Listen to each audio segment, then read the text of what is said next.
dear beloved, Boss Mike, Cervera.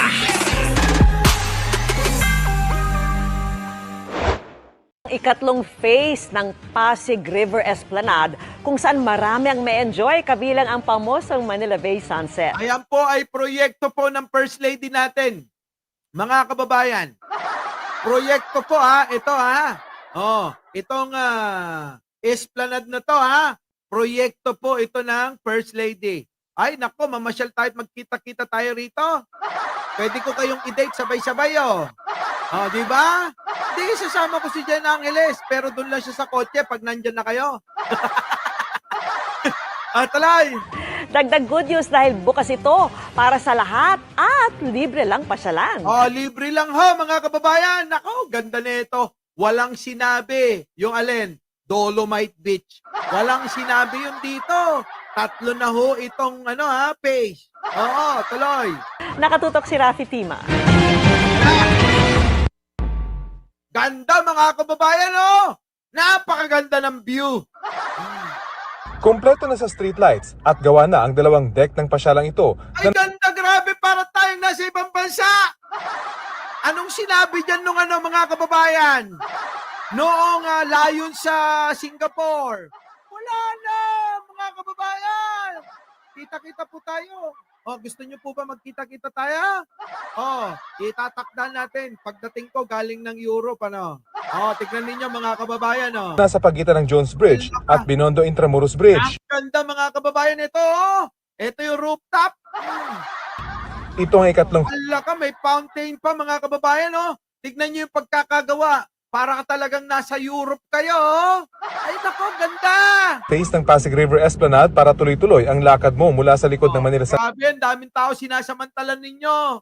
Huwag nung dudumihan yan, Dapat manatiling malinis yan. Central Post Office papuntang Fort Santiago. Ay, ang ganda mga kababayan. Lakihan ko, ganda, grabe.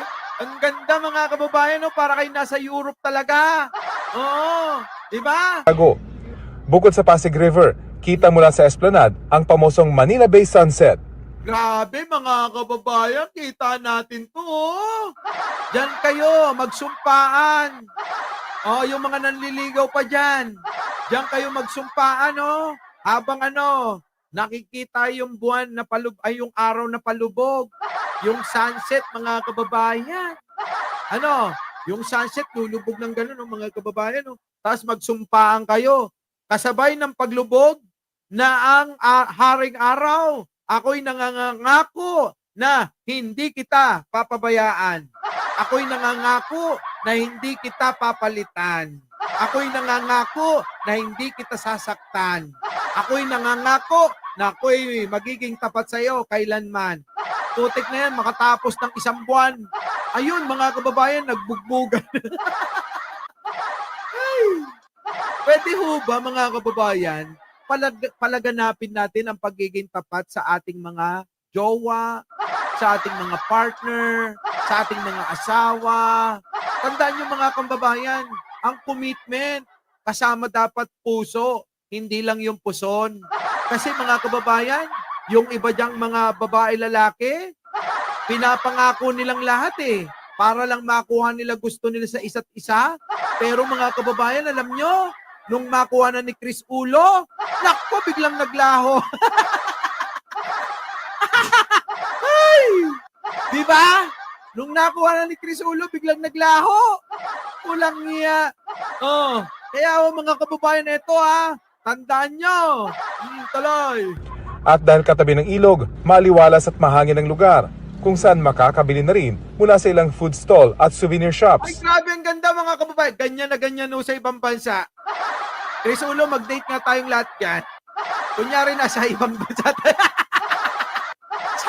sa March 1, punta tayo dyan, tapos sabihin natin, nandito kami sa ibang bansa. Ganun tayo, Pwede ba yun? Hoy, Chris Ulo, sumagot ka.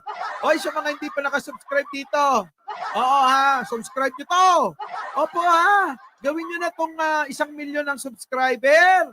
Kayo naman nagiging masaya naman kayo pag pinapanood nyo Punta kami dyan nila Chris Ulo, tapos magbibideo kami. Nandito kami sa Europe. Sa March 1, punta tayo. Ano? Punta tayo sa March 1 ha.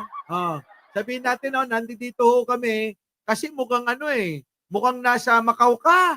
'Di ba? Oh, ito nandito ho kami kita nyo? Oh, sa Macau ito. Oh, Ay! Oh, sige tuloy. Merong nagbebenta ng mga painting. Tampok ang mga atraksyon sa kabisera ng Maynila. Bukas ang esplanade sa lahat. Ay, grabe mga kababayan, napakaganda talaga. Ay, grabe. Magpasalamat kayo kay First Lady. Di ba, Lord Glenn? Magpasalamat sila kay First Lady. Ito na. At walang entrance fee at pamamahalaan ng isang pribadong kumpanya. Ay, ang ganda talaga mga kababayan ko. Sobrang ganda. Ganyan ang proyekto. Tatak Marcos talaga. We have bike lanes. Ayoko makita yan. Dito na tayo. Aba naman. Ayan na, Yan! Ganyan, tuloy. Nila sa The Esplanade. Magdadagdag din ng mga food Ganda mga kababayan ko. Pati sa tulay, daming tao. Grabe no, ganda. Para ka na nasa ibang bansa. Alam niyo po ba yung tubig ngayon sa Pasig River?